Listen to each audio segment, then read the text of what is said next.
मलाई त त्यति खास मेहन्दी लगाउनु पनि आउँदैन। सेलरोटी हालेको जस्तो भएको छ हाम्रो चाहिँ। जस्तो भए पनि साउनको महिना चाहिँ मनाउनु पर्यो है। हेलो साथीहरू, सबैलाई स्वागत छ हाम्रो डेली भ्लगमा। आज चाहिँ साउन महिनाको 1 गते।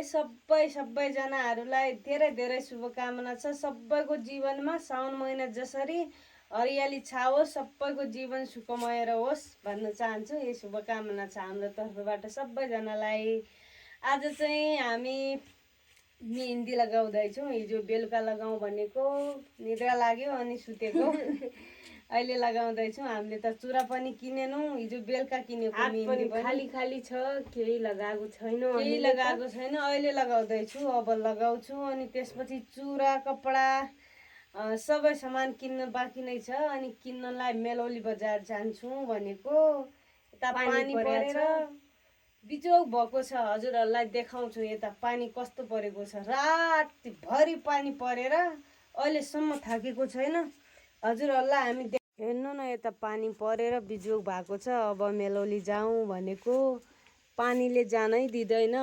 आज पनि बिहान बिहान हाम्रो क्यामेराम्यानले हामीलाई उठालेर तिमीहरू साउन महिना मनाउँदैनौ, सबैले मनाइसके, तिमीहरूको त हातमा पनि केही छैन, खाली छ हात भनेर नि डिस्टर्ब गरेर क्यामेरा। अब हामी चाहिँ मेहन्दी लगाउने तयारी गर्दैछौँ। हिजो बेलुका लगाउँ भनेको अल्छी लाग्यो कि 10 बजेसम्म त हामी सिलाई कटाइमा थियौँ। अनि त्यहाँबाट आएर अल्छी लाग्यो अनि निद्रा पनि लाग्यो, हामी सुत्यौँ। अहिले लगाउँदैछौँ। साउनको 1 गते मेहन्दी लगाउँदैछौँ। मान्छेहरूले त हिजो नै हालिसके भिडियो, टिकटक सबै। हामी चाहिँ अहिले लगाउँदैछौँ। अब हेरौँ यसको बुढाले बढी माया गर्नुहुन्छ कि मेरो बुढाले, हेरौँ है त। मेरो बुढा कसको गाडा र फिक्का दिन्छन्। मेरो बुढाले भन्दा यसको बुढाले माया गर्दैनन्। मेरो बुढाले मेरो लागि ज्यान पनि दिन्छन्। हेरौँ मैले भनेको कसको गाडा लाग्छ, कसको फिक्का। मेरो बुढाले धेरै माया गर्नुहुन्छ, धेरै। यो मेहन्दी यो केमिकल हो, केमिकल मिसाएर बनाएको हुन्छ। अब कसैको लाग्छ, कसैको लाग्दैन। यसमा यस्तो होइन, यसको बुढाले माया गर्नुहुन्न, त्यही भएर भनेकी हो। हेरौँ मेरो बुढा हामी चाहिँ सुरु गर्छौँ है लगाउनु। अब लगाए कसरी के कसरी।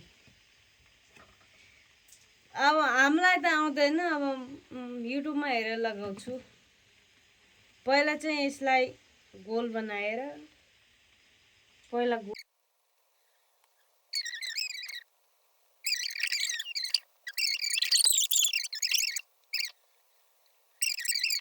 फाइनली हामीले मेहन्दी लगाइसक्यौँ। अब यसको रिजल्ट कस्तो आउँछ हजुरहरूलाई अर्को भिडियोमा देखाउने छु।